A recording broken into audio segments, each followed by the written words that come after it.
ಧರ್ಮ ಸಮನ್ವಯತೆ ಅನ್ನುವಂತಹ ಒಂದು ವಿಚಾರವನ್ನು ಸನ್ನಿಧಿಯವರು ಇಟ್ಟಿದ್ದಾರೆ. ಯಾವುದು ಧರ್ಮ ಅನ್ನೋದು ಬಹಳ ಮುಖ್ಯವಾದ ಪ್ರಶ್ನೆ. ನಿಮಗೆಲ್ಲ ನೀರಿನ ಧರ್ಮ ಯಾವುದು ಅಂತ ಕೇಳಿದರೆ ಗೊತ್ತು ನಿಮಗೆ, ಹರಿಯೋ ಧರ್ಮ ಅಂತ. ನೀರಿಂದು ಹರಿಯೋ ಧರ್ಮ. ಗಾಳಿಯದು ಯಾವ ಧರ್ಮ ಅಂತ ಕೇಳಿದರೆ ಬೀಸುವ ಧರ್ಮ. ಬೆಂಕಿಯದು ಯಾವ ಧರ್ಮ ಅಂತ ಕೇಳಿದರೆ ಸುಡುವುದು ಅದರ ಧರ್ಮ. ಕೋಗಿಲೆದು ಯಾವ ಧರ್ಮ ಅಂತ ಕೇಳಿದರೆ ಕೂಗೋದು ಅದರ ಧರ್ಮ. ನವಿಲಿಂದು ಯಾವ ಧರ್ಮ ಅಂತ ಕೇಳಿದರೆ ಕುಣಿಯೋದು ಅದರ ಧರ್ಮ. ನಮ್ಮದು ಯಾವುದು ಧರ್ಮ ಅಂತಂದ್ರೆ ಉಪದೇಶ ಮಾಡೋದು ನಮ್ಮ ಧರ್ಮ. ನಮ್ಮ ಧರ್ಮ ಯಾವುದು ಅಂದ್ರೆ ಉಪದೇಶ ಮಾಡೋದು. ನಿಮ್ಮ ಧರ್ಮ ಯಾವುದು ಅಂತಂದ್ರೆ ಕೊನೆಯ ಆಶೀರ್ವಚನ ಮುಗಿಯುವ ತನಕ ಎದ್ದು ಹೋಗಲಾರ್ದಂಗೆ ಕುಂದ್ರೋದು ನಿಮ್ಮ ಧರ್ಮ. ನಮ್ಮ ಆಶೀರ್ವಚನ ಮುಗಿಯೋ ತನಕ ಅಲ್ಲ, ಕೊನೆಗೇನು ಶ್ರೀಶೈಲ ಸನ್ನಿಧಾನದ ಆಶೀರ್ವಚನ ಇರ್ತೈತಲ್ಲ ಅವ್ರದ್ದು ಮುಗಿಯೋ ತನಕ ಇಲ್ಲಿ ಕುಂದ್ರೋದು ನಿಮ್ಮ ಧರ್ಮ. ಈಗ ಈ ಕಾರ್ಯಕ್ರಮಕ್ಕೆ ಬಂದು ಕುಂತು ಎದ್ದು ಹೋಗ್ಯಾರಲ್ಲ, ಅವ್ರದ್ದು ಪೂರ್ಣ ಧರ್ಮ ಅಲ್ಲ, ಅರ್ಧ ಧರ್ಮ. ಇಲ್ಲಿ ಬಂದೇ ಇಲ್ಲಲ್ಲ ಅವ್ರದ್ದು ಯಾವ ಧರ್ಮ ರೀ ಅಂತ ಕೇಳಿದ್ರೆ ಅವ್ರ ಕರ್ಮ ಇಲ್ಲಿಗೆ ಬರ್ಗೊಟ್ಟಿಲ್ಲ ಅವ್ರನ್ನ, ಅಥವಾ ಅಧರ್ಮ ಅಂತ ಅನ್ಕೊಳ್ಳಿ. ಎಲ್ಲದಕ್ಕೂ ಧರ್ಮ ಇದೆ. ನಾವು ನಿಮ್ಮ ಕಡೆಗೆ ಮುಖ ಮಾಡಿ ಕುಂದ್ರಬೇಕನ್ನೋದು ಧರ್ಮ, ನೀವು ನಮ್ಮ ಕಡೆಗೆ ಮುಖ ಮಾಡಿ ಕುಂದ್ರಬೇಕನ್ನೋದು ಧರ್ಮ. ಇಲ್ಲಿ ನಡೆದ ಎಲ್ಲ ವರದಿಯನ್ನ ರಾಷ್ಟ್ರಕ್ಕೆ ಮುಟ್ಸೋದು ಈ ವರದಿಗಾರರ ಧರ್ಮ. ಬರಿತಾ ಇದ್ದಾರೆ ನೋಡ್ರಿ, ಅದು ಅವ್ರ ಧರ್ಮ. ಇಲ್ಲಿ ಯಾವುದೇ ಅಶಿಸ್ತು ಆಗಲಾರ್ದಂಗೆ ನೋಡಿಕೊಳ್ಳೋದು ಪೊಲೀಸ್ ಇಲಾಖೆಯ ಧರ್ಮ. ಬಂದ ಜನರಿಗೆ ಊಟ ನೀರನ್ನು ಕೊಡೋದು ಈ ಯಡೂರು ಗ್ರಾಮದ ದೈವದ ಧರ್ಮ, ಗುರು ಹಿರಿಯರ ಧರ್ಮ, ಹುಡುಗರ ಧರ್ಮ. ಈ ಊರನ್ನವ್ರ ಧರ್ಮ ಯಾವುದಪ್ಪ ಅಂದ್ರೆ ಪರಸ್ಥಳದವರಿಗೆ ಮೊದಲು ಊಟ ಮಾಡಿಸಿ ಉಳಿದ್ರೆ ತಾವು ಊಟ ಮಾಡೋದೇನೈತಲ್ಲ ಅದು ಮೂಲ ಧರ್ಮ. ಬೇರೆ ಊರನ್ನವ್ರು ಭಾಳ ಮಂದಿ ಬಂದಾರ ಬಾ ಮೊದಲು ನಮ್ಮದು ಮುಗಿಸಿಕೊಂಡು ಬಿಡುನು ಅಂತ ಹೇಳಿಬಿಟ್ರೆ ಅದು ಪೂರ್ಣ ಧರ್ಮ ಅಲ್ಲ, ಅದು ಅಧರ್ಮನೇ. ಉಳಿದ್ರ ಅನ್ನೋ ಪ್ರಶ್ನೆನೇ ಇಲ್ಲ, ಪೀಠಕ್ಕೇನು ಕಡಿಮೆ ಇಲ್ಲ. ಅದು ಸಾಕಷ್ಟು ದಾಸೋಹ ನಡೆದಿರ್ತದೆ. ಎಲ್ಲದಕ್ಕೂ ಧರ್ಮ ಇದೆ, ಪ್ರತಿಯೊಂದಕ್ಕೂ ಧರ್ಮ ಇದೆ. ಆದರೆ ಗುರುಗಳ ಉದ್ದೇಶ ಏನೈತಂದ್ರೆ ಧರ್ಮ ಎಲ್ಲ ಕಡೆಗೂ ಇದೆ, ಆದ್ರೆ ಅದರ ಸಮನ್ವಯ ಆಗಬೇಕು ಅಂತಕ್ಕಂಥದ್ದಿದೆ. ಆ ಧರ್ಮದ ಸಮನ್ವಯ ಅನ್ನೋದೇನೈತಲ್ಲ ಇದು ಧರ್ಮ ಸಭೆ ಅಲ್ಲ, ಸಮನ್ವಯವನ್ನ ಮಾಡುವ ಧರ್ಮ ಸಭೆ. ಯಾವ್ಯಾವುದನ್ನ ಸಮನ್ವಯ ಮಾಡಬೇಕು? ನಾವು ಇಸ್ಲಾಂ, ಕ್ರೈಸ್ತ, ಬೌದ್ಧ, ಜೈನ್, ಸಿಖ್, ಯಹೂದಿ ಹಿಂಗ ಬೇರೆ ಬೇರೆ ಧರ್ಮಗಳನ್ನ ಮಾತಾಡ್ಲಿಕ್ಕೆ ನಮಗೊಂದು ಸ್ವಲ್ಪ ಮುಜುಗುರ ಆಗ್ಲಿಕ್ಕೆ ಹತ್ತಿದೆ.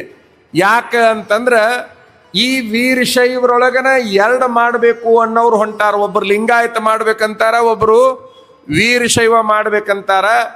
ಆದ್ರೆ ಪೀಠಗಳಿಂದ ಹಿಡ್ಕೊಂಡು ನಾವೆಲ್ಲರೂ ಏನಂತೀವಿ ಅಂದ್ರೆ ವೀರಶೈವ ಬೇರೆ ಅಲ್ಲ, ಲಿಂಗಾಯತ ಬೇರೆ ಅಲ್ಲ, ಇವು ಎರಡೂ ಸಮನ್ವಯದ ಪದಗಳು. ಇದು ನಿಜವಾದ ವೀರಶೈವ ಲಿಂಗಾಯತ ಧರ್ಮ, ಇದು ಸಮನ್ವಯ ಧರ್ಮ ಅಂತ ನಾವು ಹೇಳಾಕತ್ತೀವಿ. ನಾವು ಯಾವಾಗಲೂ ಈ ಮಾತು ಹೇಳೋದಿಲ್ಲ, ವೀರಶೈವರ ಅನ್ಕೊಳ್ರಿ, ಲಿಂಗಾಯತರ ಅನ್ಕೊಳ್ರಿ, ಒಟ್ಟು ಚಟ ಮಾಡಲಾರ್ದಂಗೆ ದುಡ್ಕೊಂಡು ಇನ್ನೊಬ್ಬರಿಗೆ ಕಿರಿಕಿರಿ ಮಾಡಲಾರ್ದಂಗೆ ಬದುಕ್ರಿ, ಅದು ನಿಮ್ಮ ಧರ್ಮ ಅಂತ ನಾವು ಹೇಳ್ಕೊಂತ ಬಂದೀವಿ. ಇಷ್ಟ ನಾವು ಹೇಳೋದು, ಪೀಠಗಳು ಹೇಳೋದು ಅದನ್ನೇ, ನಾವು ಹೇಳೋದು ಅದನ್ನೇ, ಇದನ್ನೇ ಹೇಳ್ತೀವಿ ನಾವು. ಆದ್ರೆ ಒಂದು ಸರ್ಕಾರ ರಚನೆ ಆದ ಕೂಡಲೇ ಲಿಂಗಾಯತ ಪ್ರತ್ಯೇಕ ಧರ್ಮ ಮಾಡ್ಬೇಕು ಅನ್ನೋದೊಂದು ಧ್ವನಿ ಹೇಳ್ತೈತಲ್ಲ, ಅವ್ರು ಎದ್ದು ಕೂಡಲೇ ನಾವು ಬಡಿಗೆ ತಗೊಂಡು ಎದ್ದ ಬಿಡ್ತೀವಿ. ಅವ್ರನ್ನ ಓಡಿಸೋ ತನಕ ನಾವು ವಿಶ್ರಾಂತಿ ತಗೊಳ್ಳೋದನ್ನೇ ಇಲ್ಲ. ನಾವು ಉಳಿದ ಟೈಮ್ನಾಗ ಸುಮ್ಮ ಕುಂದಿರ್ತೀವಿ, ಆದ್ರೆ ಗೋಜಿಗೆ ಹೋಗುದಿಲ್ಲ ನಾವು.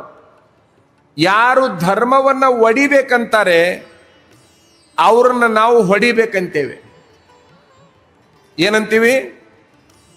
ಯಾರು ಧರ್ಮವನ್ನ ಒಡಿಬೇಕಂತಾರೆ ಅವ್ರನ್ನ ಸಮಾಜ ಹೊಡಿಬೇಕು ಅನ್ನುವಂಥದ್ದು ನಮ್ಮ ನಿರ್ಣಯ. ಯಾಕೆ?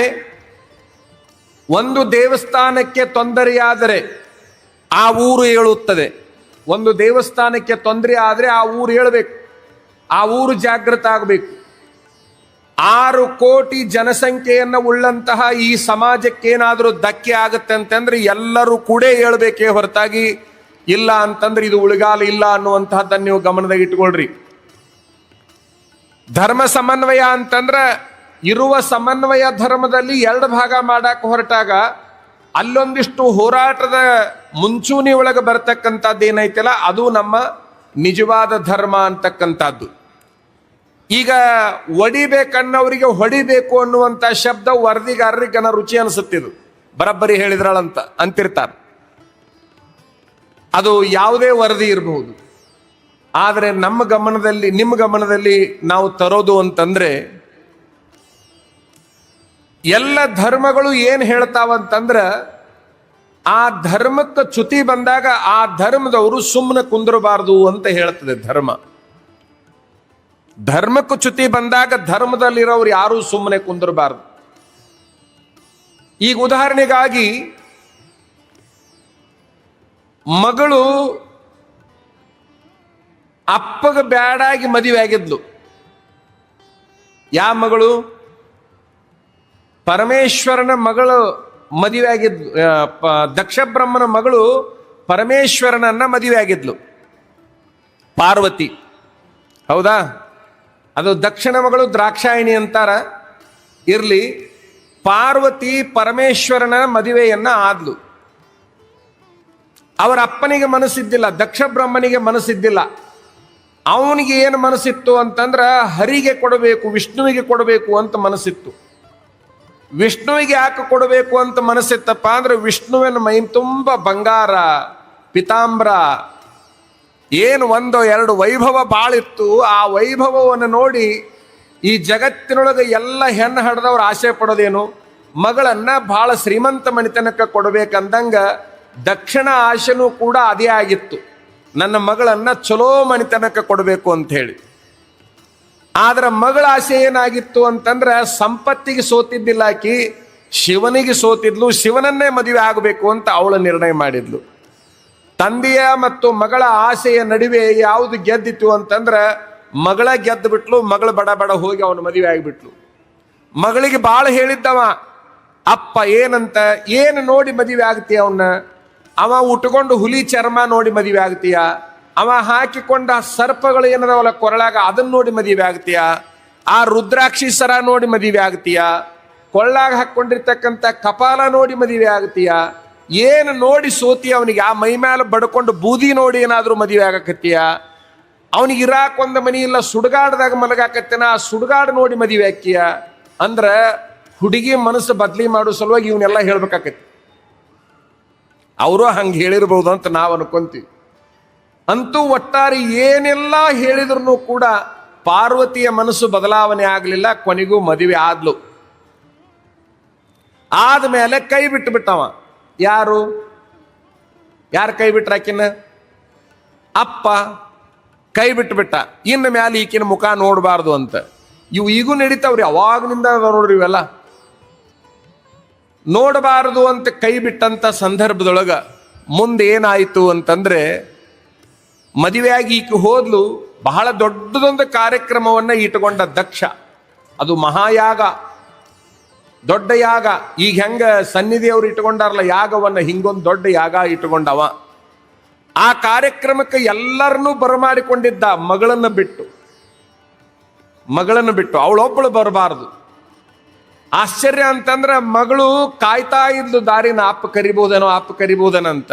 ಅಪ್ಪಗ ಅವಗ ಬ್ಯಾಡಾಗಿ ಮದುವೆ ಹಾಕಾರಲ್ಲ, ಹೋಗಿ ಎಲ್ಲಿ ತನಕ ಅದು ಆಸೆ ಇರ್ತೈತಿನ ಹೋಗಿ ಮದುವೆ ಆಗ್ಬೇಕು ಅನ್ನೋದು ಮದುವೆ ಆಗೋ ತನಕ ಮಾತ್ರ. ಮರುದಿವಸ ಅವ್ವ ಅಪ್ಪ ಬೇಕಾಕಾರ, ಆದ್ರೆ ಬರಾಕ ದಾರಿ ಇರುವುದಿಲ್ಲ.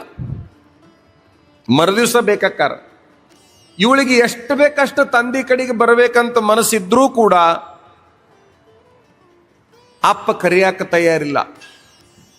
ಯಾವಾಗ ಕರೆಯೋದಿಲ್ಲ ಅಂತ ಗೊತ್ತಾತು ಗಂಡನಿಗೆ ಅಂದ್ರೆ ಶಿವನಿಗೆ ಹೇಳ್ತಾಳ ಪಾರ್ವತಿ, ನಮ್ಮ ತಂದೆ ಹಮ್ಮಿಕೊಂಡ ಕಾರ್ಯಕ್ರಮಕ್ಕೆ ನಾನು ಹೋಗಬೇಕು ಅಂತ. ವಿಚಾರ ಮಾಡ್ರಿ, ದಕ್ಷಿಣ ಯಾಗಕ್ಕೆ ಸ್ವತಃ ಪಾರ್ವತಿ ಕರಿದೇ ಇದ್ರೂ ಬರಬೇಕು ಅಂತಾಳ. ಅಂದ್ರೆ ಈ ಪೀಠದೊಳಗೆ ಏನು ಕಾರ್ಯಕ್ರಮ ನಡೆದೈತಲ್ಲ, ಈ ಸುತ್ತ ಹಳ್ಳಿ ಜನ ಮುಗಿಯೋ ತನಕ ಬರಬೇಕು, ಸಭಾ ಮುಗಿಯೋ ತನಕ ಇರಬೇಕು ಅನ್ನೋದನ್ನ ಅಲ್ಲಿಂದನೂ ಇದು ನಡ್ಕೊಂಡು ಬಂದೈತೆ ಅಂತೇಳಿ ತಿಳ್ಕೋಬೇಕು. ನಿಮ್ಮ ಧರ್ಮ ಅದು. ಆಯ್ತು, ತಂದೆ ಕರೆಯದೇ ಇದ್ರು ಹೋಗಿಬಿಟ್ಲು. ಯಾರೊಬ್ಬರು ಮಾತಾಡಿಸ್ತಾ ಇಲ್ಲ ಅಲ್ಲಿ. ತಂದೆ ತಾಯಿ ಬಿಟ್ಟು ಬಿಡ್ರಿ, ಯಾರೂ ಮಾತಾಡಿಸದೇ ಇದ್ದಾಗ ಅನ್ನೋರಿಲ್ಲ, ಕುಂದ್ರನ್ನವರಿಲ್ಲ, ನೋಡೋರಿಲ್ಲ, ಮಾತಾಡ್ಸೋರಿಲ್ಲ. ಬಹಳ ಮನಸ್ಸಿಗೆ ನೋವನಿಸಿ, ಅವಮಾನ ಅನಿಸಿ, ಆ ನೋವಿನೊಳಗೆ ಮರಳಿ ಬಂದ್ಲು. ಗಂಡ ಮೊದಲ ಹೇಳಿದ್ದ, ಅಂದ್ರೆ ಶಿವ ಮೊದಲ ಹೇಳಿದ್ದ, ಹೋಗಬೇಡ ಹೋಗಬೇಡ, ನಿನಗೆ ಮರ್ಯಾದೆ ಸಿಗುದಿಲ್ಲ ಅಂದ್ರೂ ಹೋಗಿದ್ಲಲ್ಲ. ನೋವಿನೊಳಗೆ ಹತ್ಕೋಂತ ಬಂದ ಕೂಡ್ಲೇನೆ ಹೆಂಡತಿಯ ನೋವೇ ಗಂಡನ ನೋವು, ಹಂಗಿರ್ಬೇಕು. ಗಂಡನ ನೋವೇ ಹೆಂಡತಿ ನೋವು ಆಗ್ಬೇಕದು. ಒಂದು ಸಾರಿ ನೀವು ಮದುವೆ ಆಗಿರಿ ಅಂದ್ರೆ ಹೆಂಡತಿಗೆ ದುಃಖ ಆದ್ರೆ ಗಂಡನಿಗೆ ದುಃಖ ಆಗ್ಲೇಬೇಕು, ಗಂಡನಿಗೆ ದುಃಖ ಆದ್ರೆ ಅದು ಹೆಂಡತಿಗೆ ದುಃಖ ಆಗ್ಲೇಬೇಕು. ಅಂದ್ರೆ ಮಾತ್ರ ಅವರಿಬ್ರು ಗಂಡ ಹೆಂಡತಿನ ಹೊರತಾಗಿ ಒಬ್ಬರಿಗೆ ದುಃಖ ಆದಾಗ ಒಬ್ಬರು ಆ ಕಡೆ ಮುಖ ಹೊಳಿಸಿಕೊಂಡು ಕುಂತಾರಂದ್ರೆ ಅವರು ಒರಿಜಿನಲ್ ಗಂಡ ಹೆಂಡತಿ ಅಲ್ಲ ಅಂತ, ಡೂಪ್ಲಿಕೇಟ್ ಆಗ್ಯಾರ ಅವ್ರು.